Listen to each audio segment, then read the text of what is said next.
The last person Evelyn expected to cause a scene at her husband's funeral was her own son. She stood motionless, black gloves pressed against each other, her hands trembling, not from grief, but from the deep, cold silence that had stretched between them for nearly 5 years.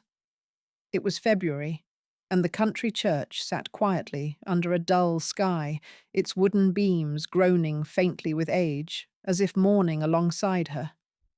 Everything was muted, the wind, the voices, the colours.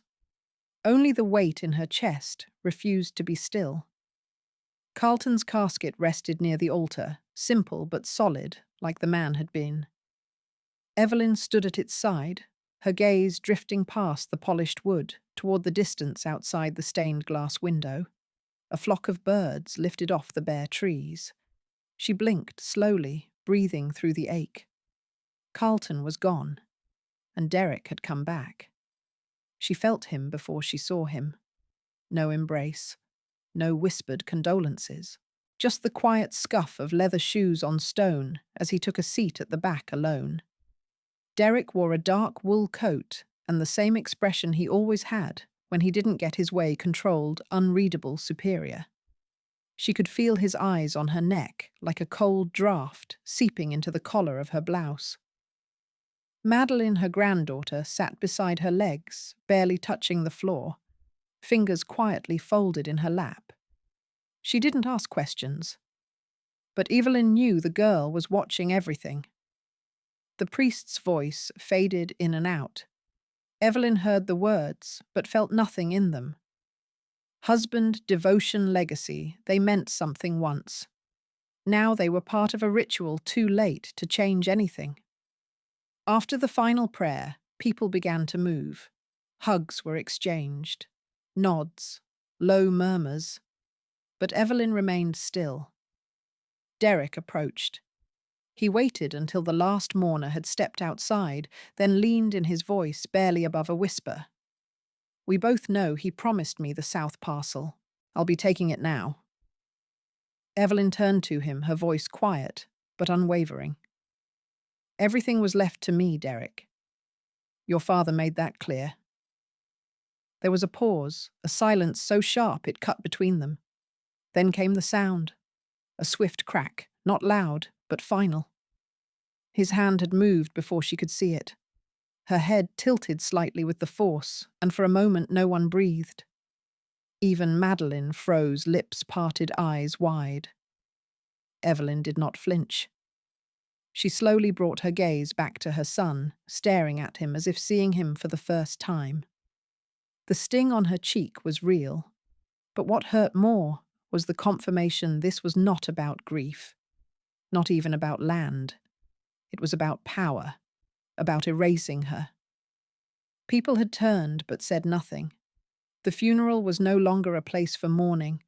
It had become a silent courtroom where loyalty, betrayal, and entitlement collided in stillness. She did not retaliate. She did not cry. Instead, she turned and walked toward the church doors, her spine straight steps measured. And though she did not look back, her hand tightened around the old photograph tucked into her coat pocket, edges worn, corners curled. It was the first time in years that she held it. The photograph would not speak, but it remembered. Evelyn stepped into the cold February air, not knowing exactly what would come next, but knowing without doubt that the real battle had just begun. Evelyn stepped out of the church, not looking back, but her hand gripped an old photograph tightly. The room smelled like antiseptic and stale window light, but to Evelyn it was still home. The elevator let out a soft ding as it reached the second floor. Evelyn stepped out her black shoes, tapping gently on the linoleum tiles. The corridor was silent, except for the distant hum of a vacuum. She moved slowly, not out of frailty, but deliberation. Each step held its own memory. When she reached her door, she hesitated before turning the knob. Inside, nothing had changed. The beige walls, the modest bookshelf with dog-eared novels, the small armchair by the window, all exactly where she had left them before the funeral. The afternoon sun filtered through the blinds in faded stripes, casting long, still shadows across the carpet. Evelyn inhaled deeply. The air was clean, clinical, and faintly lonely. She crossed the room and placed her gloves on the dresser.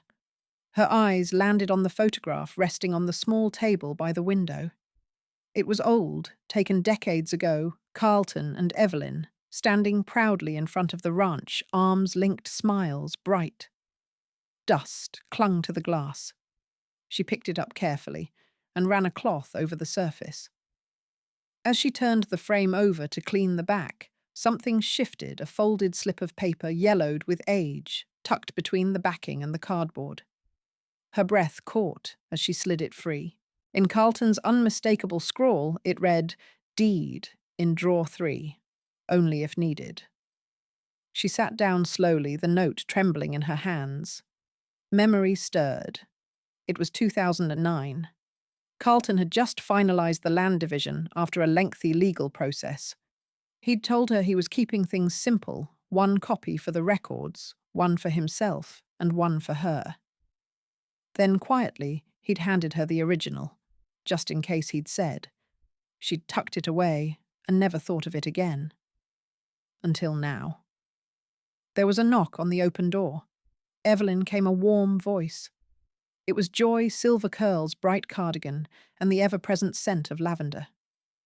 "You're back," she said, stepping in without waiting for an invitation. "The place feels colder without you." Evelyn offered a faint smile. Joy lowered her voice. "You know your son. He came by, maybe 2 months ago, asking about documents or something. Didn't say much, but he was nosing around." Evelyn didn't flinch. She simply folded the note and slipped it into the front pocket of her cardigan. Outside the window, a tall pine stood bare against the winter sky, its branches brittle, as if enduring the last stretch of cold before spring. She rose and walked to the dresser on the far side of the room. The drawers were neatly labelled, and she reached for the third. Her fingers hovered for a moment before pulling it open. The deed was there, carefully sealed in a plastic sleeve, just as she remembered. But beneath it, tucked flat under the envelope, was something she hadn't known about. A letter. The envelope bore her name in Carlton's hand, but the ink looked rushed uneven, as if written late, perhaps during one of his final months. She stared at it for a long time, unsure whether to open it now or wait. She closed the drawer slowly, letting her hand rest on the handle. In the quiet hum of the room, Evelyn sat back in her chair, eyes steady on the window. She had no plans of reading the letter just yet. Some things needed silence before they were ready to speak. But the game had shifted. Derek hadn't acted on impulse. He had been laying stones for this path long before Carlton died. And Evelyn. She had just found the first one to step on. Inside the drawer, the papers were still there, but there was also a letter Carlton had never mentioned. Carlton's handwriting was still firm, even as his health had declined. His words held weight. Evelyn sat beneath the amber glow of the bedside lamp. Outside, the wind dragged dry branches across the windows in a scraping rhythm, as if the night itself was trying to speak. She had waited until lights dimmed in the hallway, until Joy's door down the corridor had clicked shut, until the quiet had deepened into something more private. With both hands steady, she opened the envelope. The letter was dated 4 months before Carlton passed. Ink slightly faded, but the lines were deliberate. His voice, though silent, now unfurled in her mind with each sentence. "If he comes back, you'll know why I left this in your care." Her eyes stopped there for a moment, breath tight in her chest. "I did what I thought was fair. The deed, the land, the will, it all stays with you. I've made sure of it." But Evelyn Derrick won't understand. Not now. maybe not ever. That's why I've included a supplementary directive. You'll find it in the same drawer witnessed by Harlan from the county office. It gives you full discretion to manage and retain all property decisions. It isn't about power. It's about peace. For you. She folded the first page back and kept reading. He has his own ideas about what he deserves, about what was owed to him. I tried Evie.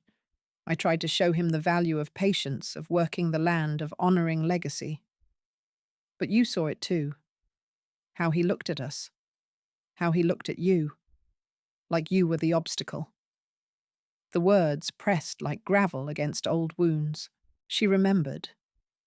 2018. Late summer. The air thick with dust and dry heat. Derek had driven up from the city, talking fast plans in hand, blueprints, proposals. He wanted to develop part of the ranch, build vacation rentals, lease out water rights. Carlton had listened quietly until dinner, then finally said, no. What followed had been inevitable. Derek's voice raised, eyes narrowed. You're letting her decide everything now? He had barked, stabbing a finger toward Evelyn across the table. This place should be mine. Evelyn had barely touched her food. She remembered the lamb going cold on her plate, the sound of a fork dropping Carlton's steady reply. You never saw the land. You only ever saw the money. The next morning, Derek had packed and left. That was the last time they saw him until the funeral. Evelyn's fingers tightened around the paper. There, tucked in with the letter, was another document, a notarized statement. Carlton's signature, Harlan's seal. A clear line of succession, full authority vested in Evelyn. He hadn't just trusted her, he had armed her. Yet she had done nothing with it. For years she had allowed the quiet to settle like dust over meaning. She had accepted the slow erasure, letting the world believe she was fading. Perhaps she even believed it herself, until the slap, until the cold silence broke in the church and reminded her that silence too could be weaponized. She reached for the small notebook kept in her nightstand. The leather cover was worn smooth from decades of use. Turning to a blank page, she uncapped her pen and wrote with care, Tomorrow. Meet Richard. The name alone brought a faint warmth. Richard had been Carlton's lawyer, a man of integrity and quiet loyalty. He had never met Derek, and Derek had never asked. That alone was telling. She closed the notebook and turned off the lamp. In the darkness, Evelyn lay back on her pillow, eyes open, listening to the wind. It no longer sounded like a warning. It sounded like a beginning. Evelyn wrote down a single line in her notebook, tomorrow. Meet Richard. The office smelled of old wood ink, and something Evelyn hadn't felt in years, readiness. The bell above the door gave a tired jingle as she stepped inside her boots, brushing softly against the checkered floor. Light poured through the high, dusty windows of the old brick building that had sat on Main Street longer than most of the town's residents could remember. The wall clock behind the receptionist's desk had stopped ticking years ago, its hands frozen at 3:17, like a place where time had been paused intentionally. Evelyn clutched her worn leather handbag a little tighter. She had written it in her notebook last night, Meet Richard. Speak only what matters. The young woman at the front desk looked up with a polite smile, slightly unsure. Can I help you? I have an appointment with Mr. Atwood. Evelyn said, her voice even measured. Oh, of course. He's expecting you. Down the hall, last door on the right. Richard Atwood hadn't changed much. His silver hair was thinner now, his shoulders a little more sloped, but his eyes still held the same sharpness they did when he handled Carlton's land agreements decades ago. Evelyn, he greeted warmly, rising from his desk. Please sit. They didn't speak of condolences or memories. She opened her bag, removed the envelope with Carlton's letter and the notarized deed, and placed it carefully on the table between them. Richard leaned forward, adjusted his glasses, and began reviewing. His fingers moved with care, but without hesitation. When he finished, he tapped the edge of the document twice and looked up. "It's still valid," he said simply. Evelyn exhaled, not relief, but recognition. "I remembered Carlton said he left a copy with you." Richard nodded. He did. Sealed envelope, notarized just in case. He brought it in personally. One of the last times I saw him. He walked to the filing cabinet, and returned with a thick folder. Inside, a copy of the deed, the supplementary directive, and a short note in Carlton's handwriting. "In every case, if I pass, first Evelyn decides everything." There was a pause. The air seemed heavier now, like something had settled into place. "And if Derek contests it?" Evelyn asked, her voice low. Richard's lips curved slightly the closest he got to amusement. "Let them try." She said nothing for a moment, only nodded once. Then she reached for the pen he had laid on the desk and signed the confirmation to reactivate the file. Her signature was firm, neither hesitant nor bitter. From across the desk, Richard slid a small, worn box toward her. "He left this with me too," he said. "Said to hold on to it and give it to you. 5 years after his passing." Evelyn stared at it. It was made of dark mahogany, about the size of her palm, no lock, just a simple lid with her name carved faintly into the top. She didn't open it. Not yet. "Do you want me to start preparing a formal response?" Richard asked. She nodded once. "Yes," quietly. "No moves yet. Just be ready." He understood. She stood, slipping the box into her bag. The visit had taken less than 40 minutes, but it felt like a gate had opened inside her, one she had kept sealed for too long. Outside, the town looked unchanged.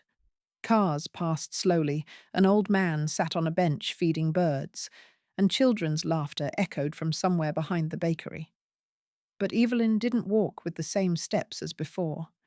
The past was still alive, yes, but now so was her will to act.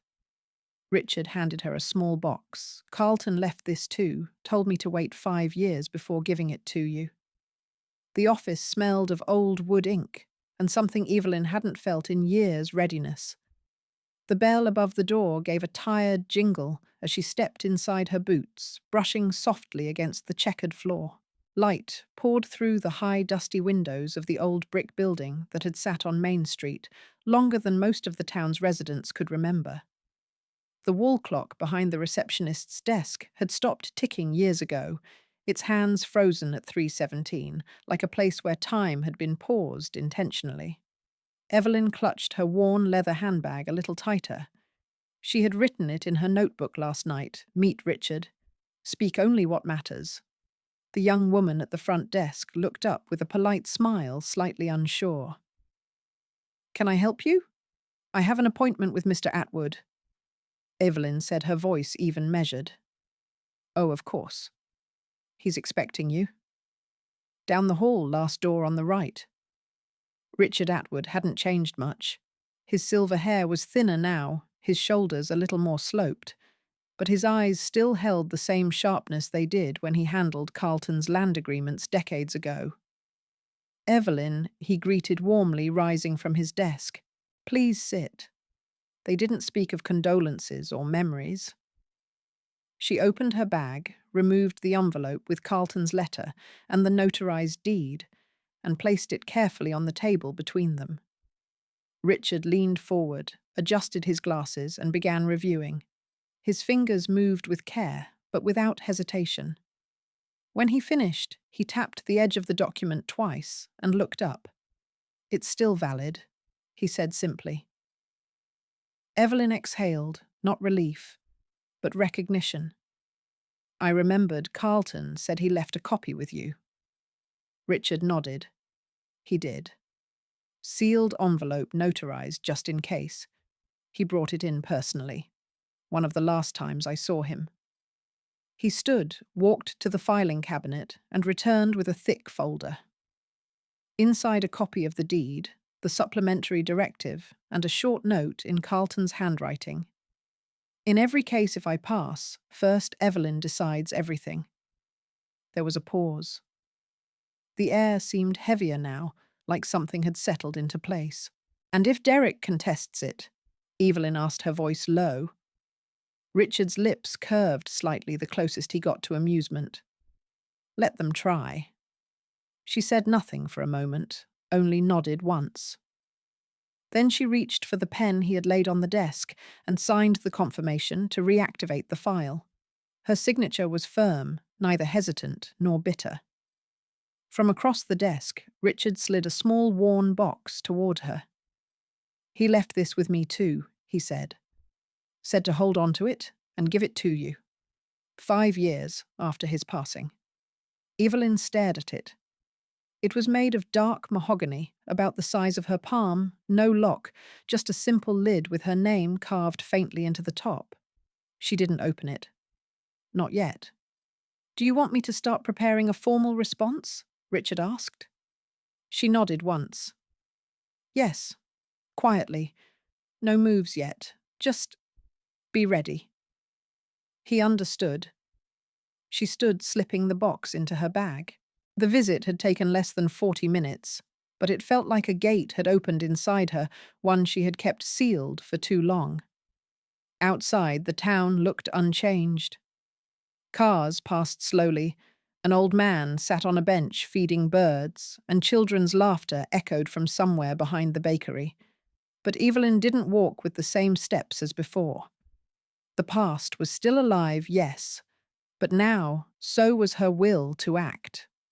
Richard handed her a small box. Carlton left this too, told me to wait 5 years before giving it to you. The box was small wooden and locked, not unlike the memories it carried. Evelyn sat by the narrow window of her room, the yellow glow of her reading lamp casting a soft halo over the desk.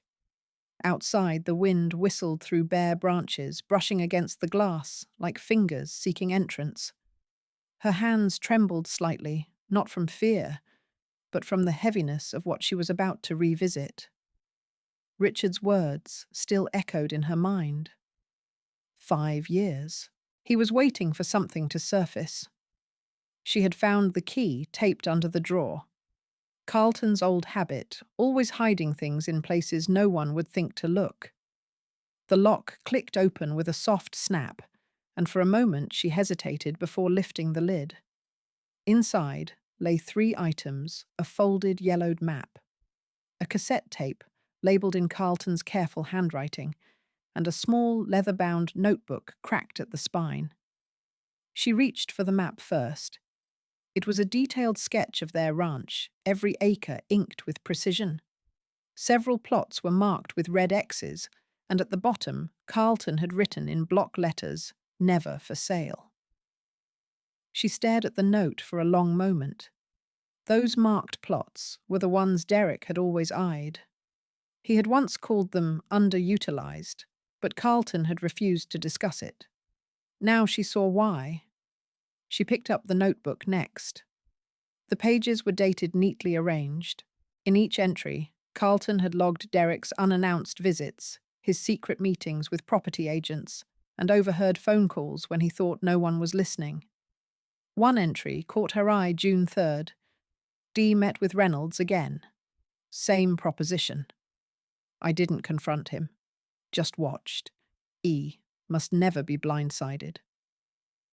Evelyn closed the notebook slowly, her breath catching in her throat. Her hand hovered over the cassette. The old player was still in her closet, buried under boxes of winter scarves and unused batteries. She found it blew off the dust and slipped the tape inside. The motor whirred softly. A pause. Then Carlton's voice, gravely measured, filled the room. If Evelyn's reading this, then I'm gone. And if Derek is near, tell her she was always right to stay silent until now. I know how she carries weight in silence, but silence can be strategy. Evelyn. You always saw what others refused to name. This land isn't his to claim. Protect it. In your own time. Evelyn pressed her hand to her mouth. It wasn't grief, she felt it was confirmation.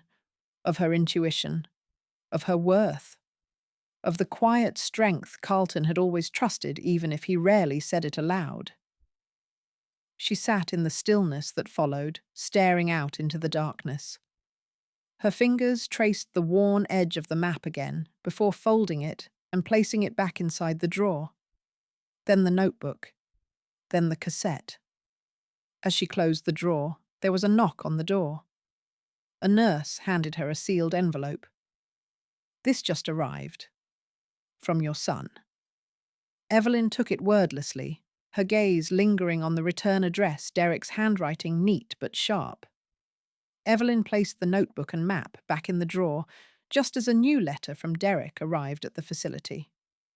The envelope bore no return address, but Evelyn knew exactly who it came from. It sat on the small table beside her untouched cup of tea, the steam long gone, the porcelain cool against her fingers. Afternoon light stretched across the floor of her room in the care home, interrupted only by slow-moving shadows of bare branches outside. The wind was silent today, as if holding its breath. She stared at the envelope for a moment longer before picking it up. The handwriting was unmistakable, controlled, deliberate, trying too hard to appear casual. If he writes, he lies. Don't read with your heart. Carlton's voice, clear in her memory, grounded her. She slipped a finger under the seal and opened it with care. The letter began with tenderness, almost theatrical in tone. Mum, I've been thinking about you. It's been too long. Maybe we both made mistakes. Maybe it's time to come home. I know you've been holding on to certain things that might create misunderstandings. But I want to protect you. We can resolve this peacefully together. Evelyn's eyes scanned each line, cold, creeping up her spine. He had chosen his words with precision, phrases like ensure legal clarity, neutral third party, and joint resolution peppered the message like landmines hidden beneath velvet. He wasn't asking. He was baiting. She folded the letter neatly and set it aside. Not an hour passed before the door creaked open. Grandma Madeline's voice was hesitant but bright. She stepped inside with cautious feet, her backpack swinging from one shoulder. Her eyes were clear, but there was something guarded in her posture. Evelyn smiled softly. You came on your own? Dad dropped me off. For a bit, Madeline mumbled. Then, as if rehearsed, she added, he said you're not feeling well, that sometimes you forget things. Evelyn raised an eyebrow but said nothing for a moment. Instead, she reached for the now warm envelope, folded again, and slid it under her teacup. Did he now? Madeline sat by the window. Her fingers played with the hem of her sleeve. He said, you might have made up stories. That you were angry. Evelyn turned to her, her voice steady. Then you'll have to decide for yourself, won't you? The girl met her gaze, something flickering behind her expression. Doubt, perhaps. Or curiosity. Silence stretched between them, but this time, Evelyn let it breathe. Later that evening, after Madeline had gone, Evelyn moved with calm precision. She took the notarized documents copies Richard had given her and slid them into a new envelope. With them, she placed one typed note unsigned, stating the date and her intention to assert legal rights to the land and property in full. It was not a threat. It was a reminder. She sealed the envelope, pressed the edges firmly, then wrote in dark, steady script, "Return proof." Evelyn sealed the envelope shut. On the front, she wrote only 2 words, "Return proof." When Evelyn entered the common room, she didn't expect to find an envelope with her name already opened. It lay on the side table beside a bowl of artificial fruit, the paper slightly curled at the corners as if handled too long by the wrong hands. The television murmured low in the background, a cooking show forgotten by its audience. Residents shuffled in and out, some seated with books, others watching the window. All ordinary on the surface. Evelyn approached the envelope slowly. Her name was written in neat print, but the seal had been torn, not slit. Someone had peeked. Her fingers touched the edge gently. Inside a single sheet of thick paper. Notice of petition for financial guardianship. Her eyes scanned the content calmly, word by word. Derek had filed a request with the local court system. His grounds ongoing concerns regarding Mrs. Evelyn Carlton's cognitive capacity and ability to manage estate-related matters. Her breath did not catch. Her hands did not tremble. She simply folded the letter again and laid it flat across her lap, the sound of the television now a distant murmur. "Your son called this morning," a nurse had said not long before. "Asked if you'd been confused lately." Evelyn had smiled at the time. Now she understood. She rose from the chair and left the common room without a word. Back in her quarters, she took out her writing pad and pen. Her movements were deliberate. She wrote to Richard. Richard received petition. Immediate response required. Please include medical certificate from 2023, physical, and note of cognitive clearance from Dr. Lin. Best E. She slipped the page into a blank envelope and placed it beside the box of papers Richard had returned to her. This wasn't anger, it was motion, precision. A knock on the door made her pause. Madeline peeked in. "I saw you in the common room," the girl said. "What was that paper?" Evelyn offered a half smile. "Your father is asking the court to take my choices away." Madeline blinked. "Because he thinks you're not okay." That's one way to put it. A silence passed between them. "Dad told me. Sometimes old people don't know what's best for themselves," Madeline said quietly. "That they forget things. That they imagine stuff."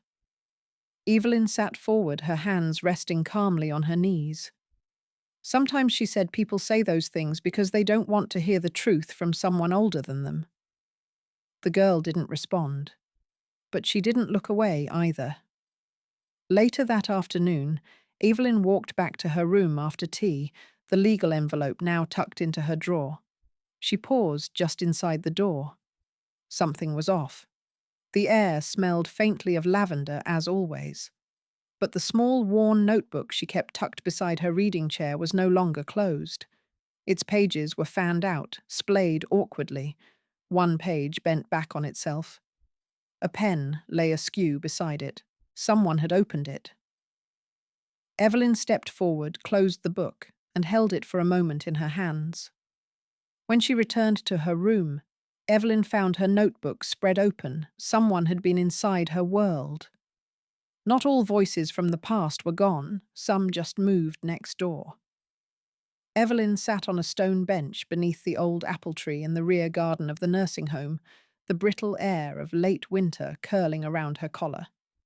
A book rested on her lap, half read. Beyond the hedge, a crow let out a dry caw, as if echoing a name long buried. Evelyn Walker. "Is that really you?" She turned slowly. An old man with thinning white hair and a cardigan 2 sizes too big approached with the caution of someone unsure of his legs, but firm in his intent. His eyes, however, held a brightness Evelyn hadn't seen in days. "It's me, Walter. Walter Hargrove. You and Carlton used to live 2 ranches down from me. South Trail Road, back in the day."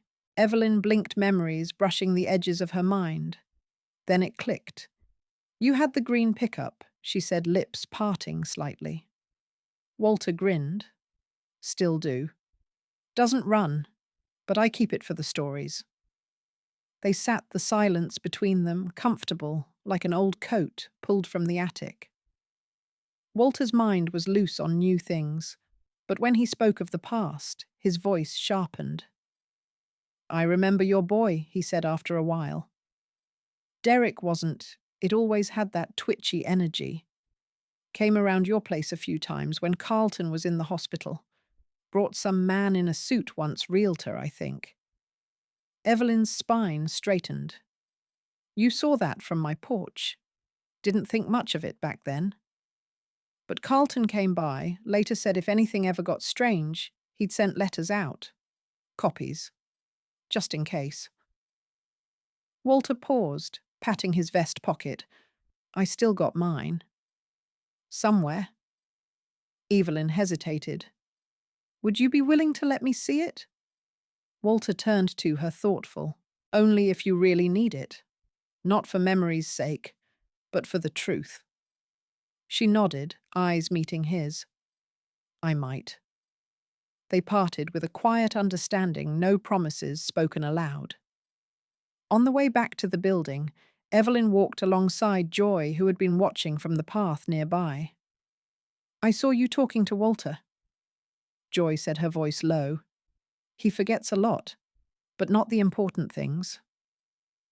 Evelyn gave a soft hum in response. Joy added, almost whispering, "Don't let others rewrite your memories, Evelyn. They only survive if you hold them steady." That evening, back in her room, Evelyn boiled water for tea. The lamplight painted a warm circle on the wooden floor. Her notebook remained closed on the table, now always stored when not in use. She checked her email, mostly messages from the home's system menus group schedules. One new message blinked. From Derek.Carlton e pro tem law. Net subject private discussion mother. "I believe we can still settle this in a way that doesn't require dragging our family name through a courtroom. I'm offering a chance to speak. No lawyers, no paperwork, just a conversation. Unless, of course, you choose to escalate things. In which case, well, things will get worse." Evelyn stared at the screen. No anger rose. Just the old clarity, the steady rhythm of knowing what had always been buried underneath his voice. She deleted the message. That night, Derek sent an email through the facility asking for a private meeting without lawyers. The final line read, "Or things will get worse. Sometimes a taste can bring back a decade." Evelyn sat by the window, a plate of shortbread and a small jar of peach preserves before her. The preserves had been wrapped in brown paper, tied with string, left anonymously in the shared pantry. But the handwriting on the tag was hers. She'd made these jars 5 years ago, stored and forgotten. She unscrewed the lid. The scent of ripe peach and lemon zest rose like a whisper. She dipped the spoon, spread it over a piece of biscuit, and took one small bite. And the ranch returned. It was 2018. The dining room bathed in golden light from the antler chandelier. The wooden table stretched long, crowded with roast chicken warm bread and a bowl of her signature summer salad. Rain pattered softly outside. Somewhere in the distance, thunder rolled. Derek had come with his wife and Madeline, just 5 years old, then wearing a yellow dress and singing tunelessly under her breath. She'd always sung when she was happy. Evelyn remembered everything, the slight tremble in the wine glasses, the unspoken weight in the room. She had been hopeful then, foolishly so. Carlton had cleared his throat halfway through dinner.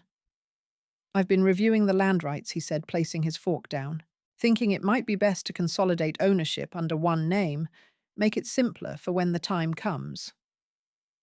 Derek's head snapped up. "Whose name Evelyn's Carlton," replied evenly. Derek let out a bitter laugh. "You mean to cut me out?" "After everything." "No one's cutting you out," Carlton said gently. "But the land has to be protected. You've made it clear you don't want the burden." Derek pushed his chair back. His wife placed a hand on his arm, but said nothing. Her eyes had remained downcast the entire evening. "We'll head out," Derek had said. "Early meeting tomorrow? No dessert?" No hugs goodbye. Later that night, Evelyn found Carlton still in his study pen in hand legal pads strewn across the desk. He didn't look up when she entered. That night's writing had become the letter now tucked safely in her drawer. The memory dissolved slowly as Evelyn returned to the present. The last bite of biscuit crumbled between her fingers. She picked up the phone. Richard answered on the third ring. "I want to move forward," she said, voice steady. There was a pause on the other end. Not hesitation, just gravity. "Are you ready to face him in court?" Richard asked. Evelyn didn't answer right away. She looked at the jar, still half full. The taste of peach lingered on her tongue, sweet and sharp, like remembering love that had soured but still fed you something real. Richard's voice came through the line. "Are you ready to face him in court?"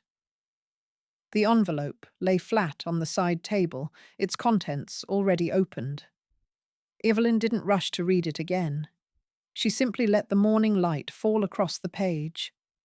The paper didn't tremble in her hands, only the sunlight did, fractured by the frost-laced window pane. She sat in her chair, a blanket over her knees, the steam from her tea barely rising in the chill. The official seal of the courthouse was centered at the top of the letter. Below, in measured legal script, a date, a time, and a courtroom number. The matter petition to dispute financial guardianship and estate control. Evelyn picked up the phone and dialed Richard. He answered on the second ring. "They've set it," she said. "I saw the notice too," Richard replied. "We'll meet the morning before. I'll bring the updated exhibits and testimony forms." "Just stay calm, Evelyn." "I've already made a list," she said. "And there's one more document, the letter Carlton sent Walter. It may matter more than we thought." Richard paused. "Bring a copy, but hold the original close." She hung up and turned to her desk. One by one, she laid the pieces out with a kind of reverence. The deed map creased but clear. The tape recorder battery replaced. The medical certificate signed, dated still valid. The letter from Carlton, faded ink, but unmistakably his. And lastly, the small notebook where she had written in firm pen, "Prepare for truth." Not revenge. Outside her door, the low murmur of voices passed by. She could hear someone whisper, "That's the woman suing her own son." Another voice answered, "Well, maybe he deserves it." Evelyn didn't react. She had grown used to the quiet theatre of elder gossip. But something had changed. There was no more pity in their tone, only curiosity. And maybe beneath that, a sliver of respect. At lunch, the young nurse hovered longer than usual as she checked Evelyn's tray. Her eyes drifted to the printer beside the desk, where a fresh batch of copied documents still warmed the paper. "You've been busy this morning," she said carefully, neutral. Evelyn nodded. "Just organizing a few things." The nurse smiled politely, then left. Later that afternoon, Evelyn returned to her chair. She reached into the drawer and pulled out the last letter Carlton ever wrote her. Not the legal one, but the personal one inked in his uneven hand, sealed for years. She unfolded it slowly. "This land, this home, none of it ever meant anything without you. If you're reading this, you know now that your silence was never weakness. This legacy is yours to protect." She read it twice, then folded it and tucked it back beneath the map. At dusk, as the sky shifted into indigo and soft clouds rolled low across the field beyond the window, a quiet knock came at her door. One of the newer staff members peeked in. "Mrs. Walker," he said. "Your son just called. He says he'll be coming tomorrow." Said, "He wants to talk before the hearing." Evelyn looked up, eyes steady. "Then let him come," she said. A knock. A message. "Your son will be visiting before the hearing." The knock on the door was soft. Too soft, Evelyn thought. Derek never knocked softly in his life. She didn't answer immediately. Let him wait. Let the silence do what words couldn't. When she finally said, "Come in," the door opened with a practiced hesitation. Derek stood there, suit-pressed hair, just slightly out of place, as if to look casual, but carefully so. In his hands, a paper bag and a strained smile. "Hi, Mum," he said. Evelyn didn't reply. She gestured toward the wooden chair across from hers. The room was dim, the afternoon sun filtered through drawn curtains. A pot of tea sat between them, already losing its warmth. He sat. "I brought those lemon cookies you used to like," Derek said, placing the bag on the table. "I thought we could talk, just the two of us. No lawyers, no papers, just family." Evelyn reached for the teapot and poured 2 cups. The liquid was nearly cold. She slid 1 cup across to him. Her eyes never left his. "You don't have to do this?" Derek continued, voice still measured. "All this back and forth, dragging things through court. It's not good for you." Still, she said nothing.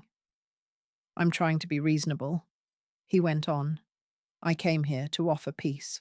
We could come to a solution, one that keeps things within the family." He paused, watching her, searching for any hint of softness. "I could bring you home. Fix up the guest room. You wouldn't have to live like this." Evelyn set her cup down with care. Her fingers moved to a small folder on the side table. Without a word, she pulled out a photocopy and laid it flat on the table, face up. It was a transcription. Derek's voice captured in the recording Carlton had made. The one where Derek spoke about getting that land sold before the old man loses his nerve. His fingers curled on the armrest. He stared at the document, then at her. That's not what you think it is." Evelyn's voice, when it finally came, was calm. "I haven't said what I think. You don't understand how complicated this has become." He snapped the mask, slipping just a fraction. "There are other people involved now. Investors. Timelines. If you fight this." She cut him off, not with sharpness, but with steadiness. "I'm not here to win Derek. I'm here to tell the truth under oath." He blinked.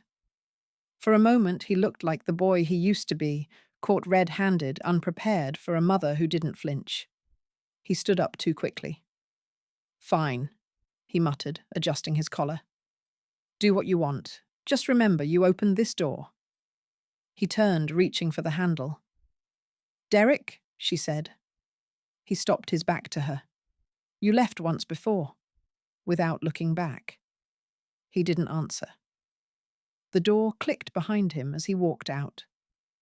Evelyn remained seated, listening to his footsteps fade down the hallway. When she turned back to the table, she saw the cup of tea untouched, and next to it, partially tucked under the edge of the paper bag, a single sheet of yellow-lined notepad. She pulled it closer. 3 words, scribbled quickly. "Reclassify land deed." He left quietly, but his trail wasn't clean. On her table, a forgotten note, "Reclassify land deed." Richard's email arrived just after 9.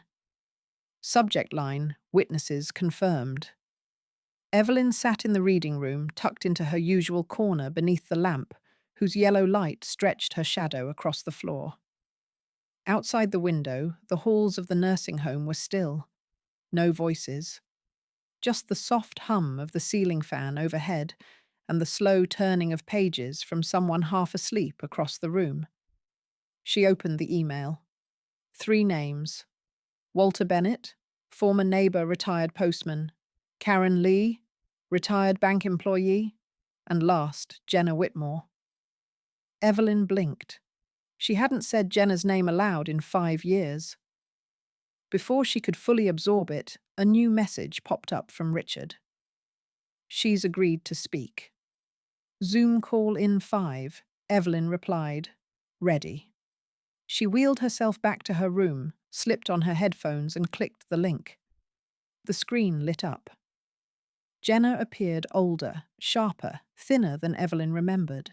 Her hair, once warm and golden, now tied back in a no-nonsense knot. Her eyes tired but clear. "Mrs. Walker," Jenna said first. "It's been a long time." Evelyn nodded, unsure if she was more surprised by the woman on the screen or the emotion that stirred in her. Jenna. A long pause stretched between them. And then Jenna exhaled. "I left him because I knew what he was doing, but I stayed silent because I feared him. For too long." Evelyn said nothing. She let the words settle. Richard's voice joined the call. "We've confirmed she's willing to testify both written and in person, if needed." Jenna continued. "He used to talk about ways around things, legal workarounds, how to get ahead before someone loses capacity. He was talking about you, Mrs. Walker." Evelyn didn't flinch. Jenna's voice softened. "I tried to argue, but Derek always made it sound like it was normal, like he was protecting you from yourself." Evelyn's reply came gently. "You don't have to protect him anymore." Jenna lowered her eyes. "I'm not. Not anymore." There was a memory then, a soft one of Jenna in the ranch kitchen washing dishes, humming quietly as Madeline laughed behind her. Evelyn had once thought of her as a daughter. That memory sharpened her spine. "Thank you," Evelyn said, "for stepping forward." Jenna looked back up. "If your voice shakes in court, let mine follow. I've waited a long time to speak." And there it was, that strange, silent thing Evelyn hadn't felt since Carlton passed. Solidarity. Richard's voice came through again. "With Walter, the bank records, and Jenna's statement, we have a foundation. But the story has to be told clearly, truthfully." He paused. "Are you ready to let the courtroom hear the full story?" Evelyn leaned back. In her lap was the notebook she'd kept for years. Some pages written with shaking hands, others pressed with tears. A record not just of legal facts, but of small silences, broken promises, and the long, slow erosion of dignity. She tapped it once. "I've waited long enough." Jenna's voice faded from the screen, but the echo it left behind filled the room. "If your voice shakes, let mine follow." The bench beneath Evelyn was unyielding hard wood against bone, but she didn't shift. Her back was straight. Her hands folded neatly in her lap were steady. The courtroom was colder than she'd expected. Not in temperature, but in tone. Pale light from overhead cast long shadows across the wooden floors. The judge sat at the center, expression unreadable. Rows of empty seats lined the rear, though a few townspeople had drifted in out of curiosity. Derek sat to the right, flanked by a sharply dressed attorney. He wore a navy blue suit and the kind of smile that came not from warmth, but calculation. His eyes did not drift toward Evelyn. Not once. Richard sat beside her, reviewing the folder on the desk between them. "Calm, precise," he whispered, without looking up. "Remember, you're not alone." Evelyn nodded. The proceedings began. The bailiff called the court to order. The judge, a woman in her late 50s, adjusted her glasses and spoke in a clear, clipped voice. "Today, we hear arguments regarding the financial guardianship petition filed by Mr. Derek Walker concerning the estate and decision-making authority of Mrs. Evelyn Walker." Derek's lawyer rose first. He painted a portrait of a mother lost to time, confused, manipulated by old documents and outdated emotions. "Our concern is Mrs. Walker's mental capacity and potential vulnerability," he said, especially in light of recent property disputes and emotionally charged memories. Evelyn sat motionless, eyes fixed ahead. Then Richard stood. He laid out the timeline, the notarized power of attorney from 2017, Carlton's personal letter confirming Evelyn's sole authority, the medical evaluations showing full cognitive competence, and the names of 3 key witnesses. He placed the folder flat before the judge. "This is not a case of decline," Richard said quietly. "This is a case of attempted erasure of a woman's legal standing, her memory, and her worth." The first witness was called. Walter took the stand, slowly leaning on his cane. Despite age, his voice was surprisingly firm. "I saw Derek on the ranch years ago, sneaking folks around while Carlton was in the hospital," he testified. "Didn't say much then, but I remember it clear as day." He lifted an envelope. "This is the letter Carlton gave me. Told me to hold on to it, just in case." "Looks like this is the case." As he returned to his seat, Jenna reached out and steadied him. Then the clerk called her name. "Mrs. Evelyn Walker." Evelyn stood. The courtroom, though not crowded, felt full. Her cane tapped once on the floor as she approached the witness stand. When she turned to face the judge, she paused. Her gaze found Derek. He didn't blink. "I built that ranch?" She began, her voice steady low. "Not with my hands, but with my life." Silence followed. Not the awkward kind, but the heavy kind, full of memory of things not said for years and now finally laid bare. She continued, brief, unemotional, but clear. She had been given legal authority by her husband. She had maintained her records. She had been evaluated twice in the past 2 years with full cognitive marks. She answered every question directly. When she returned to her seat, Richard leaned in. "You did well." The judge looked up from her notes. "We'll reconvene tomorrow with key witnesses. Ms. Jenna Green, be ready." Evelyn's eyes didn't leave the front of the courtroom. She didn't look at Derek. She didn't have to. Outside, the sky had turned a pale steel grey. But inside Evelyn's chest, something had warmed quiet, certain, and waiting. Jenna Green didn't wear makeup to court. She didn't wear a polished smile or a rehearsed demeanor. She wore the truth quietly, like armor. The rain tapped against the courthouse windows as the second day began. Inside, the room felt tighter, heavier. The judge sat in silence, reviewing her notes. Derek avoided eye contact. Evelyn, seated behind Richard, watched the door. When Jenna entered, the air shifted. No one whispered. No one needed to. Her presence was unexpected for Derek and undeniable for everyone else. Richard stood. "Your Honor, we call Ms. Jenna Green to the stand." Jenna took her seat, spine straight. Her hands trembled only once when she adjusted the microphone. Then her voice came steady. "I was married to Derek Walker for 6 years," she began. "I left because I knew what he was doing and who he was becoming." Derek tensed. His lawyer placed a firm hand on his shoulder. Jenna continued. "He used to joke that his mother would forget everything soon enough, and then it'd be easier to move the ranch under his name. He said it more than once, and not as a joke." The courtroom was silent. I told him to stop, to think about what it meant. He didn't care. He said she was slipping, even though she wasn't. He said if he played it right, no one would question it. Evelyn closed her eyes for a moment. The ache wasn't new, but now someone else was finally saying it out loud. Derek stood. "That's not true," his lawyer whispered harshly, pulling him down. The judge raised a hand. "You will remain seated unless called to speak."